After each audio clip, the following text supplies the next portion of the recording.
የሌቦች ቁጥር እንቀንሳለን፣ በቢሮክራሲ የሚገጥማችሁን ተጽዕኖ እናሻሽላለን ብዬ ቃል ገብቼ ነበር። ቅድም ስመጣ ያየኋቸው ሲስተሞች በሀገር በቀል ተቋማት የበለጸጉ ሲስተሞች እነዚህን ችግሮች የሚፈቱና የገባሁላችሁን ቃል የሚተገብሩ ስለሆነ እናንተም ስትወጡ ምናልባት ነገ እንድታያቸው እንድትገለገሉባቸው በዚሁ አጋጣሚ ላሳስባችሁ እወዳለሁ።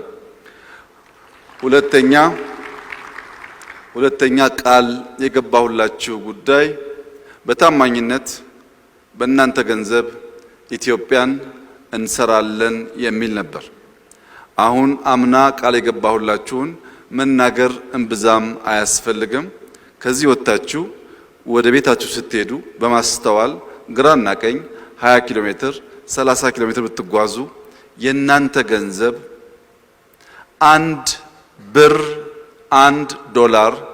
እርዳታ ብድር ሳይታከልበት ያ የቆሸሸ ከተማችንን ለልጆቻችን በሚመጥን መልክ መስራት መጀመራችን ማሳያ ስለሆነ በእናንተ ገንዘብ ሀገር እየተሰራች መሆኑን ዳግም በኩራት ልገልጽላችሁ እወዳለሁ።